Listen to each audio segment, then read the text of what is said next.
data mwaramutse. Ni Evangeliste Ernest ubasuhuje muri iki gitondo. Dushimiye Imana ko yongeye kuturamutsa amahoro kandi turirirwa amahoro. N'umugoroba wacu uragenda neza. Zamura amaboko duha Imana icyubahiro kubwo kurinda kwayo gukomeye. Niyitumenyera ibyo kurya byacu bya buri munsi, iratwambika, turiho. Uko umeze kose uriho. Shimira Imana rero. Uko umeze kose uracyahumeka. Iyo ndwara ntacyo yagutwaye, shimira Imana. Ubwo bumuga waba ufite ntacyo bwagutwaye, shimira Imana. Imana yarinze igihugu intambara. Imana ikurindiye mu itorero, muri community aho uri. Imana yakurinze abajura, shimira Uwiteka. Imana icyubahiro, Imana nishimwe. Tugarutse ku nsanganyamatsiko turi kwiga, turi mu cyumweru cyahariwe ugutegereza Imana. Nicyo cyumweru turimo.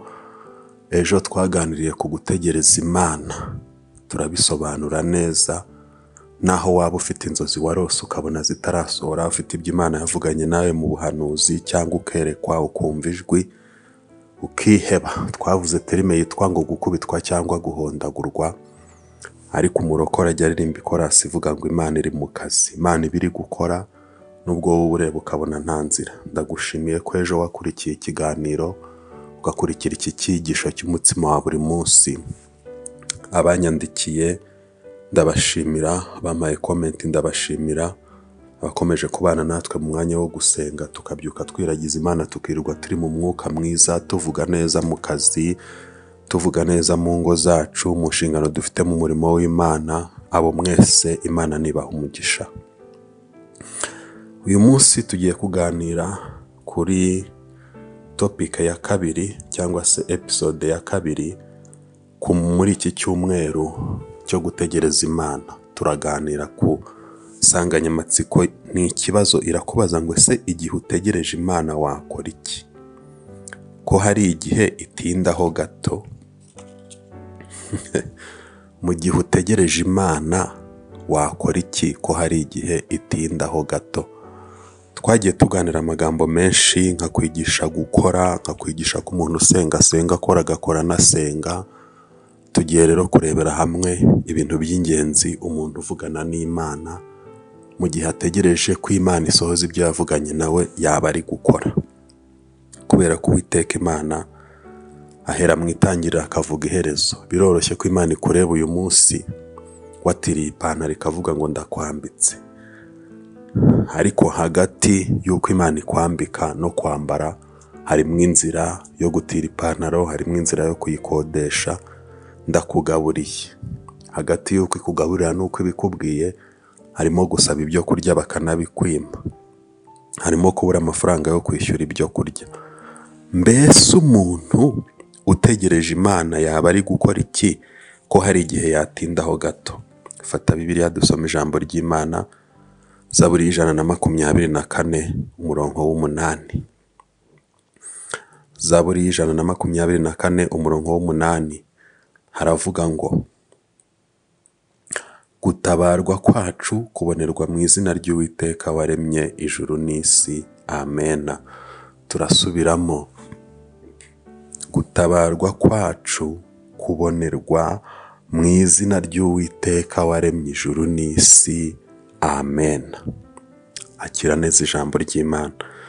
Ngiri ijambo ry'umunsi, ngiri ijambo ryo kongera kugukomeza, ukamenya ko waba waburaye, waba wabwiriwe, waba ushonje, waba watakaje akazi cyangwa watsinzwe ikizami mu ishuri cyangwa ikizami cy'akazi, hari ugutabarwa utabonesha amaso kuva ku Uwiteka.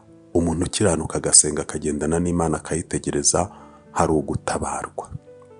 Muririmbyi yararimbye ngo haracyariho ibyiringiro, ngo mukomeze mugende mukomere ku rugamba. Niko Imana yabwiraga Abisirayeli babuze inzira. Uzi kuba wabuze inzira, Imana ikababwira ngo nimukomeze mugende? Imana ishimwe. Hari ibintu rero bitatu ngiye kuguha, ujye uhora ubyibuka. Nibyo bitunga umunyamasezerano, kuko umunyamasezerano aca ku minzani, aca mu bigeragezo. Nta sezerano na rimwe ritagira ikirigerageza. na Dawidi ngo kugeza risohoye isezerano rye ryaramugeragezaga, naho Yozefu twaganiriyeho ejo nawe ryaramugeragezaga. Hari naho ugera isezerano ukaryibagirwa, uba ukibuka ko Imana yavuganye nawe ariko wareba situation cyangwa ibihurimo ukamera nk'uwabyibagiwe nubwo uzi ko Imana yabivuze unayizeye. Impamvu nuko umwana w'umuntu akunda kugira intege nke mu kwizera. Hari igihe ureba ukabona nta kimenyetso na kimwe, aho rero hatari ikimenyetso niho Imana ikunda. Ukabona ngo nta nzira, aho ubona nta nzira hari ibyo twita saturation of particles, molecular saturation muri chimie na physique. Ahantu hari empty cyangwa hari ubusa ubundi niho tunyura. Waba uri kugenda mu rugo se ukagonga urukuta? Ntabwo bishoboka, mvugira ngo ntibishoboka, ahubwo ureba hari umuryango ukinguye ukaba ariho unyura. Aho rero hari ubusa niho Imana ikunda kuza. Niyo mpamvu ijambo ry'Imana rikugezeho ngo akira gutabarwa kubonerwa mu izina ry'Uwiteka waremye ijuru n'isi. Ibintu bitatu umuntu akwiye kuba ari gukora mu gihe ategereje gutabarwa.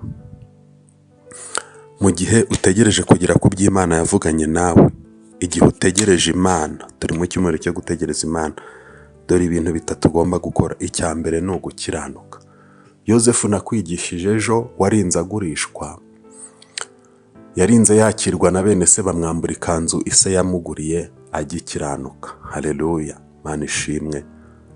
Nyuma yuko bamwambuye ikanzu ise yamuguriye akakomeza gukiranuka, uyu ni Yozefu bataye mu rwobo arakiranuka, akurwamo, ava mu Bagibeyoni, ava mu Bishimayeli, arindagurwa na Potifari, agurishwa nk'aho ari ishu bari kugura cyangwa ibijumba, bamugereka ku giciro. Hari abajya bavuga ngo ni ku kiranguzo, baramugereka baramutwara, agikiranuka. Ajya mu nzu yo kwa shebuja, nyirabuja amwifuza agikiranuka. Yozefu yanga gusambana agikiranuka, afungwa muri gereza agikiranuka. Uri kumva inshuro gukiranuka kugaruka kuri Yozefu? Se wowe muri iyi minsi gukiranuka bikugarukaho inshuro zingahe ku munsi? Reka tubyibaze tubitekerezeho. Arafunguwe, agiye no gusobanura inzozi umwami yarose agikiranuka. Ahawe inshingano zo kuba uwa kabiri mu gihugu kuko agaragaweho n'umwuka w'Imana agikiranuka. Nyumvire nawe, bene se bamuhemukiye baraje, arabababariye agikiranuka, akomeje gukiranuka. Mbese wowe muri iki gitondo ibi wari ukibyibuka? Iyo Imana yavuganye nawe uyitegerereza mu gukiranuka. Kabiri, senga amasengesho agira ikinya akanatereta Imana. Ibi bintu bibiri Imana igufashe guhora ubyibuka. Iyo dusenze amasengesho agira ikinya, araza akadukubita ikinya tugaseka. Gusenga harimo terapi, gusenga harimo gushira indwara z'umutwe, stress na stroke, no gutekereza ibintu udafitiye igisubizo. Bimara umuriro w'igikatu, bimara agahinda no kwigunga. Ikinya kikagufata ugasenga ukanezererwa Imana ugaseka. Ibyo rero iyo uri kubikora ntugire ngo ikinya kigufata wenyine. Imana inezererwa umunyamasengesho ukiranuka ku rwego uko utwenga Imana nayo ibitwenga, uko useka Imana nayo ibikunezererwa. Mu mvamutima zayo, mu marangamutima yayo harimo gukunda umunyamasengesho no kumugabira. Ikakugabira umwuka wera, ikakugabira amaso abandi badafite imbaraga, amajwi, kumva ijwi ry'Imana. Haleluya. Ikaguha impano, ugasengera abantu, ukabwiriza, ugakora umurimo mu bihe bikomeye. Ikakwigisha gukora inshingano ufite mu kazi, ariko igihe ukarangije mu mapoze n'ikindi gihe ama weekend cyangwa se n'amajoro, Imana ikakwigisha kuba umunyamasengesho. Aho rero icyo kinya Imana igukubita iminsi bayicuma. Niko ugera ku by'Imana yavuganye nawe utabimenye kuko uri mu kinya cy'Uwiteka. Umunezero uva mu gusenga, imbaraga ziva mu gusenga, ugahinduka umuntu udasanzwe, special creature. Hanyuma rero icya kabiri gikomeye nuko amasengesho atereta Imana akayigusha neza, igatangira kuvuga ngo mwana wanjye, listen to me carefully, nyumva. Nari naravuganye nawe ko iri sezerano nzarisohoza mu myaka 10, ariko kuko unejeje umutima wanjye ndisohoje muri 2. Hari andi masezerano nguhaye. Hari abajya bigisha ngo umuntu y'amasezerano asohoye vuba arapfa. Birashoboka bitewe n'umugambi w'Imana, ariko akenshi y'Imana isohoje isezerano yaguhaye kuko wayinejeje, ishyiraho irindi. ishyiraho irindi. Yari impano yo kwereka, harajyaho iyo kwigisha. Yari inzu, urayibona, ya kadasiteri, hajyaho iya etaje. Imana ifite ibintu. Muri iki gitondo mfasha kumva ko Imana ifite ibintu. Icya gatatu ni ugushima aho ikugejeje. Iyo utegereje ibyo Imana izagukorera, ubitegerereza mu gukiranuka. Nakubwiye Yozefu uko yabikoze, ukayitegerereza mu gusenga, amasengesho y'urudaca, ugakora imirimo yayo. Aho biguha ikinya cyo gukomera, ariko kandi bikanatereta Imana, bikayigusha neza, kuko usenga uyiramya, uyihimbaza. Gusenga bigizwe n'ibintu bitatu twihuta. Hari uguhamya ko Imana ikomeye, iri mu ijuru rye rituye no muri wowe. Cyo ni icya mbere. Hari ukuyishimira, hakaba no kuyisaba. Hanyuma rero icya gatatu ni ugushimira Imana aho ikugejeje. Iyo uzi gushimira Imana aho yagukuye, mu kabati yagukuyemo, mu myenda y'incabari yagukuyemo, mu mavunja yagukijije, mu guhembwa ubusa cyangwa gukorera ubuntu bwitange, mu volunteer, Imana ikaguha akazi, hakaba hari aho ugeze, ikagukura mu busiribateri, ikaguhurwa abandi badivorusa buri munsi. Ibyo binezeza Imana, ikabona uri nka Dawidi uzi aho wavuye mu ntamiyo, mu mase. Kwishimira aho ikugejeje, uko uhagaze uhumeka, abandi bagomba kwifashisha utwuma dutuma babona umwuka. Ibi bintu bitatu binezeza Imana. Urakiranutse, ugira amasengesho agukomeza, akanatereta Imana, ikakubona nkaho uri umwana wayo, uri umubyeyi nyine, koko ni nako biri, ariko kandi ikanabona uri nk'inshuti yayo, kuko uzi kuyitereta mu isengesho. Imana niguha umugisha, zikuri kunyumva turi kujyana ku rusinga. Hanyuma ikindi, kumenya gushima Imana aho ikugejeje. Ibi bintu bitatu bituma Imana ikwambika imbaraga, bituma Imana iza vuba, bituma ubona iminsi yihuse, bigatuma gutegereza Imana kwawe gushoboka. Iyo bitabaye ibyo, gutegereza Imana udasenga, utihana, gutegereza Imana utayishimira, bituma utangira kuyita inyabinyoma, ukagwa, ugahakana kwizera Imana. Kandi abatizera, ab'imitima yinangiye, barimbukiye mu butayu. Nta wundi murimo ikora ku batayizera ngo bayihamye, ni ukugenda ibica. Urashaka kurama, urashaka kubaho neza, gusorezwa amasezerano n'Imana, kiranuka. Ntiwakiranutse, turagusengera. Kora amasengesho agukomeze, agufashe gutereta Imana. Ntiwabikoze, waretse gusenga, turagusengera. Gatatu, ari nacyo dusorezaho, shima Imana aho ikugejeje. Ntugishima Imana aho yagukuye. Abashima bumva ari abaswa, nta buhanga bafite bunyuranye bw'iby'ubumenyi twiga mu ishuri risanzwe cyangwa za teoloji. Wigize umuhanga cyane, were gukosora Imana n'abantu b'Imana.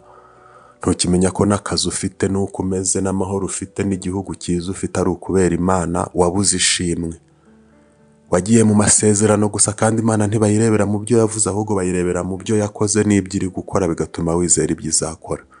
Reka tugufashe gusenga, kuko ibi bintu bitatu nibyo birakugarura mu rugendo rwo gutegereza Imana. Ca bugufi dusenge. Uwiteka Mana Nyiringabo, sengeye mwene data waguye akahagarika kukwizera, akakurebera mu byo wavuze aho kukurebera mu byo wakoze n'ibyo ukoze, akagabanya amasengesho. Kandi ikindi yatentebutseho agacika intege, ni ugukiranuka no guhora yihana, ngo agutunganire, akubahe nk'Imana. Mubabarire muri iki gitondo, tanga imbaraga ku bazindutse basenga, abumvira ijambo saa sita ubaha imbaraga, ku mugoroba ubaha imbaraga. Natuye umwuka w'impinduka n'ibihinduke, mu gukiranuka n'ibihinduke, mu gusenga n'ibihinduke. Tanga umwuka wera uhindura abantu, kiza indwara, kiza ubukene, kiza akarande, kuraho ingeso, ibyananiranye. Tanga imbaraga abantu babishobore, ibyatumenyereye tubitsinde. Ndagushimiye ko uduhaye umunsi w'umugisha, igihugu n'imiryango n'umurimo wawe tugatuza, mu izina rya Yesu Kristo umwami wacu. Gendana natwe mu kazi. Amen. Imana nibane namwe.